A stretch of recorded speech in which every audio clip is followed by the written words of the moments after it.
What does the future look like for Pokemon? Well, today, ladies and gentlemen, my name is Scarlet, and I'll be looking at exactly that, the future timeline of the Pokemon releases, what games to expect over the coming years, and of course, there's a lot of stuff to talk about here, so sit back, relax, grab yourself a beverage, and let's get things started right away. And we're going to kick things off with 2023, and most likely what we're going to be expecting this year, pretty much when I'm recording this video, is going to be quite interesting. And do keep in mind that the things I'm talking about could always go differently, as we've seen over the past 3 years, where we had like 3 Pokemon games released in the span of like a year and a half, right? With BDSP, Legends Arceus, and then Scarlet and Violet only being like a few months apart, right? So just keep that in mind, that things can always change and Pokemon can just throw out a curveball at any given moment. But let's look at what the future will be holding starting with 2023. And we have a simple point to start from, which is Pokemon Day in February, where we can expect to see the announcement of either a third version of Scarlet and Violet akin to that of Pokemon Emerald or Pokemon Platinum. But more likely what we will see is the announcement of DLC for Pokemon Scarlet and Violet. And the reason we know this is that when Sword and Shield came out with DLC, the company told us that they planned on doing DLC going forward instead of the third versions. So for this year, we could most likely expect the DLC to happen. And what this DLC is going to be based on, we don't know yet, but we do know that the DLC should introduce at least 2 new Paradox forms, which are Virizion and Suicune, as confirmed by leaks and data mined information directly from the files of Scarlet and Violet. Now, what are Paradox forms? Well, if you haven't played Scarlet and Violet, and even if you have played, it is the future and past forms that you find in the last location of the game. And we know for a fact that Virizion and Suicune are 2 of the brand new ones that are in the game file somewhere, not like the actual models of them, but there are images showcasing them that are in the game. And we also have proof that there are actual, moves, brand new moves that are related to these 2 new Pokemon, which confirms that we're most likely getting either a update or, of course, as we most likely are going to get, a DLC to cover these things. Where this DLC is going to be based on, well, there are a few different possible options. One of these options is going to be Andorra, which, of course, if you don't know what that is, it's a tiny little nation kind of squeezed in between France and Spain, right between their borders in the mountains. Andorra is a small nation, so basing a DLC on it would be kind of logical. The same way we also got sort of the Isle of Man featured in Pokemon Sword and Shield, the Isle of Armor. That's where the name comes from. And the Crown Tundra is pretty much, I think, Scotland in some way or shape. I could be wrong about that. But nonetheless, what I think is either we're going to get Andorra, or we're going to get some of the islands that are connected to Portugal and Spain, which is what Paldea, the region in Scarlet and Violet, is based on. So that could be anything between the Canary Islands, or even Madeira, or any possible other options like that. So any sort of connected lands could be used, and islands could be used for this. Then there is the one that everybody wants, but that I think is least likely to happen. A Kalos expansion, a way for them to expand into Kalos and give us more of Kalos itself, which actually does have a reasonable reason for it. Now, why does it seem reasonable that Kalos could happen? Well, there is one thing. If you guys go to the most north, I guess, eastern part of the map, top up in the kind of northern province, if you go there, you will find that there are specifically 3 hints towards this. There are 3 dragon Pokemon here. And all 3 of these are Kalos originals. These are Pokemon that are all from the Kalos region. And if you literally put Paldea next to Kalos, and then you put Spain and where France is located, which is what Kalos is based on, next to each other, they line up perfectly on the map like this. So just a bit of something to keep in mind. Again, it could mean nothing, but I think it's worthwhile to point out. So 2023, most likely going to be the year of the DLC. So that is 2023. Well, what about 2024? What can we expect to see around that time? Well, most likely Johto games. Now you might ask, why Johto and why not Black and White remakes? Well, the reason for that is that normal remakes, as we call them, such as Fire Red Leaf Green, Heart Gold Soul Silver, Omega Ruby Alpha Sapphire, and of course Brilliant Diamond and Shining Pearl, only happen every other generation. So as an example, in Generation 5 we had no remakes, but Generation 6 we had ORAS, so Omega Ruby Alpha Sapphire. Generation 7 we had no remakes, and then of course in Generation 8 we had Brilliant Diamond and Shining Pearl. But then there is also the irregular games, the irregular remakes and such like that, which is Let's Go Pikachu and Let's Go Eevee, which were remade also in Generation 8. But you also then have Legends Arceus, which kind of came out of nowhere and is a totally separate kind of off-the-rim type of game that doesn't really fit into the stuff that they've done in the past. So the reason I say Johto games is because it will have been, I think, about 25 years since the release of Pokemon Gold and Silver in Japan in 2024, since the games came out in like 1999 there. And then, of course, you also in 2024 will have 15 years since the release of the original remakes, Heart Gold and Soul Silver. So it feels like the perfect time to celebrate the legacy of these games and would give Game Freak a reason to go ahead and release remakes of them and possibly even do a double game year. See, now we have the proof with the release of BDSP and of course Legends Arceus, with them being so close to each other in terms of their release date, that Game Freak and the Pokemon Company are definitely willing to do another one of these sort of things, like these moments where they release multiple games very close to each other. So they could simply just work on the remakes and might even be willing to release their games with a short span of time between them. So my guess for 2024 is that we'll see either Legends Johto games or Gold, Silver, Crystal remakes, or perhaps a combo of both, as both games sold pretty darn well. I mean, they sold really good considering that BDSP was really not that polished and not really the best of remakes, but still sold like hotcakes. And then on top of that, Legends Arceus performed really well too. And now you just had, like, shortly after that, in the same year as Legends Arceus released, we had Scarlet and Violet releasing, which is another like bombshell to drop on people, because then you had a whole new generation to add on top in the same freaking year, So the possibility of 2024 bringing us possibly, again, a Legends Johto game and a just general Gold, Silver, or Crystal remake, I personally think it's going to be a Crystal remake of sorts, would actually be really logical. It just makes sense, and it would perfectly match with the celebration, the 25th year celebration of these games. So that's what I think for 2024. Now we're going into the future, a bit further future, going into 2025, where we're reaching the year of the next generation of Pokemon, as Pokemon generations only really last about 3 years before they move on to the next generation.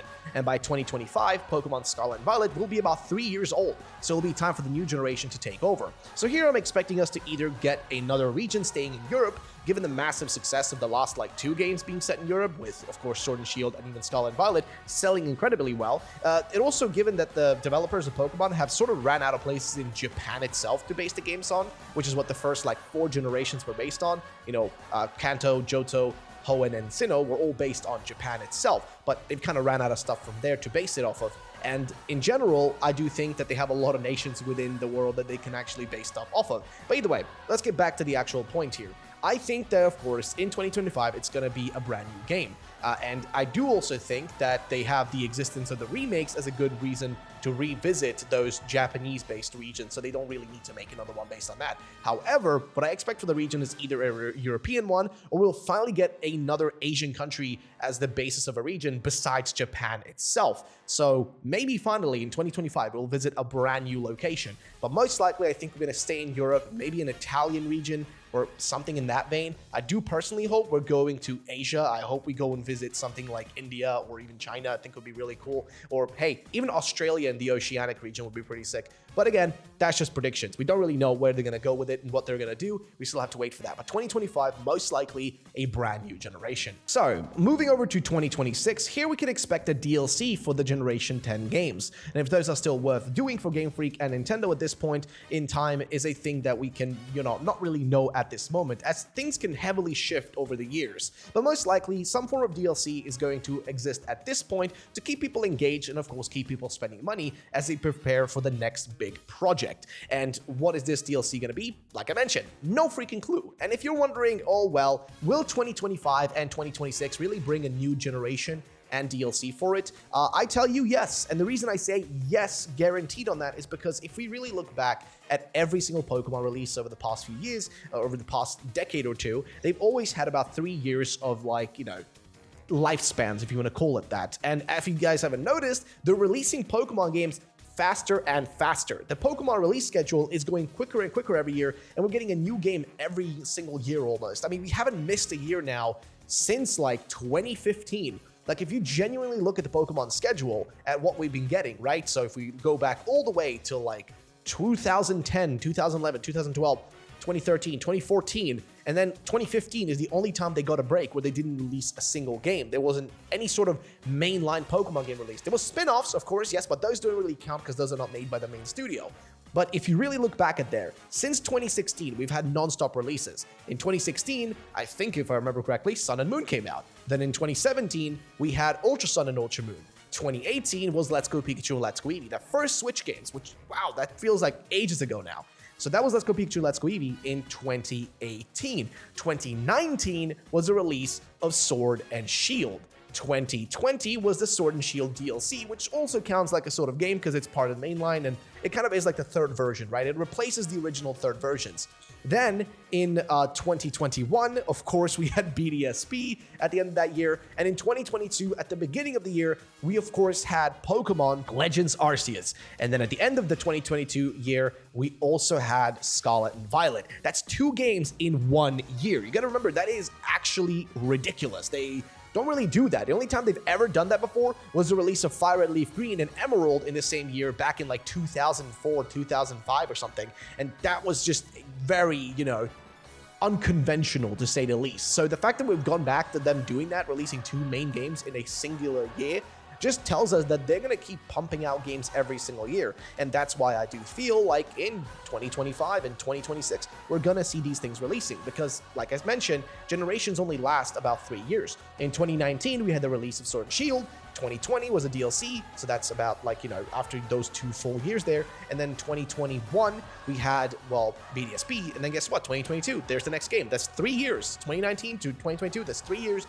that passed since the release of Sword and Shield. And guess what? We had the next game's release, Scarlet and Violet. So we can assume the same thing would be happening here. The games came out in 2022, and the next generation starts in 2025. In 2026, we're going to see ourselves revisiting the region with some DLCs. So yeah, either way, let's jump over to the next year. So in 2027, I think we will be seeing the release of the Black and White remakes, and this is the year they should happen. And also it lines up with the schedule that they have sort of been following for the past few years. And of course, Game Freak knows that nostalgia does sell, but that is also what makes me a tad worried, as we kind of saw them pretty much dump Brilliant Diamond and Shining Pearl onto Ilka, a different company, and we got one of the worst Pokemon games out of it. And I'm afraid that given how relatively poor Black and White did in their original releases back in the day, that they might be a tad more hesitant this far down into the future to even bother remaking the games. But given the success we have seen from the sales of BDSP and Legends Arceus, especially Legends Arceus, which didn't even base itself off of anything previous, it just made a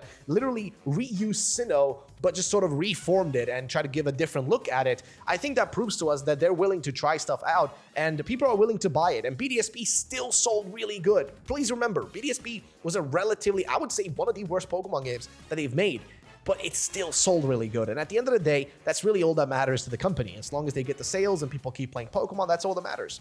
And add in the nostalgia people will be feeling by this time in the future, it'll be the most logical thing to go for. Remaking Black and White. And it also should sell incredibly good as well. Plus, remember, Black and White had a sequel, so they could always, if they want to extend their kind of grace period, make DLC for Pokemon Black and White remakes. This could be the first time they try to make DLC for a remake. I think it would be pretty cool to try that and give us a Black and White 2 remake kind of like DLC.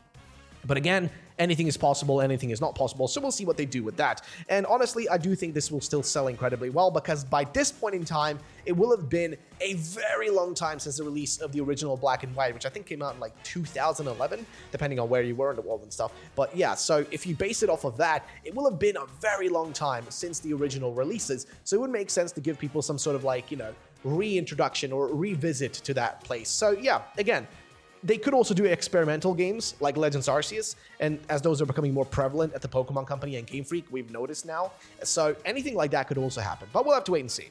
Alright, now we're going into 2028, so we're going to be expecting the 11th generation of Pokemon to show up on our doorstep around this time. See, the year before this, as we mentioned, Black and White remakes would have happened, and in this year, it would either be a brand new generation, or like I said, if they want to give themselves a grace period, they could do Black and White 2 DLC here. They could do DLC for Black and White, remakes, and just, extend the lifespan of those games by a little bit of time, or about a year, to give themselves some time to make the next generation at this point. Again, anything could shift here. They could decide to make a Legends Kyurem game at the start of 2028, or Legends, Black and White game based on the, Unova region. They could make something like that at the start of 2028, and then at the end of the year, they could release, the next generation, the 11th generation of Pokemon, which is very possible. Please keep this in mind. That is highly possible, given that we've seen it happen now with Legends Arceus and Scarlet and Violet.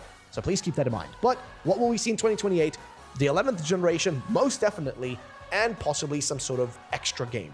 And in 2029, we'll be seeing the DLC, of course, following up the 2028 brand new 11th generation. This is the most logical way to go. It's the most logical thing to see happen. So yeah, it's most likely what will happen. We'll be seeing the DLC sort of dive in and explore more of those regions. And what's the 11th region going to be based on? I don't really know. We don't really have anything to base this off of. We have no idea where they might go. I mean, seriously, they decided to go for Spain and Portugal with Scarlet and Violet, and I don't think most people expected that, to be fair. The UK one was kind of expected, but nobody really expected Spain and Portugal to be the next one. There was a lot of other speculations and stuff, and who knows, they could just decide, hey, we're going to go for something super, off the wall and just unexpected. I mean, anything could happen. It all depends on where the guys at the Game Freak decide to want to base it on and what they use as actual inspiration and where they travel. So just follow their Twitter accounts and you'll figure that out, or their Instagrams or something, and you'll know where they're going.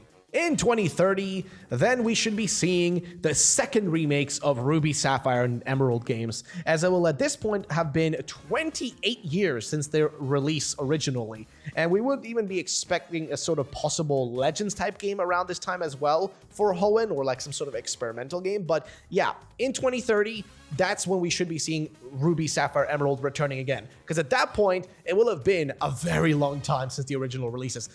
Seriously, when I'm looking at this and I'm counting the years, I'm just realizing how old I'm going to be by this point. But yeah, 28 years since their original release, it will be around this time. And we could even expect, like I said, a possible Legends type game around this time as well. But most likely, we'll be seeing the remakes of Ruby and Sapphire. So those are my current predictions, and keep in mind that these things can always shift, and since they are predictions, they should be seen as mostly my own educated guesses based on the past 2 decades of Pokemon releases. And of course, since I've been following this stuff for so long, I have a general idea of where this could all go. So yeah, let me know your thoughts and stuff in the comments down below. And of course, if you have your own timeline and predictions for releases, let me know in the comments, because remember, I'm just guessing here. I'm predicting based off of information that doesn't, that's just kind of past, right? Information that we've known about for the past few years. So I'm basing it off of generally what they've been doing. But again, they can shift things at any moment. We knew that we were going to be getting BDSP, or we knew we were going to be getting Diamond, Pearl, Platinum remakes. We knew we were going to be getting those in 2021. But the problem was, we didn't know there was going to be a Legends game tacked onto there too. So again, keep in mind, anything is possible. They can literally poop out any kind of Pokemon game along the way that is totally off the walls, totally unexpected, but the general stuff should stay the same. The new generations always are about 3 years in between each other, and remakes are every other generation, so that should still stay the same for the most part. But of course, things can always change. Keep that in mind. Either way, ladies and gentlemen, that's going to be it for the video. Thank you all for watching, and I'll be seeing you guys in the next time. Peace out, and bye-bye, ladies and gents.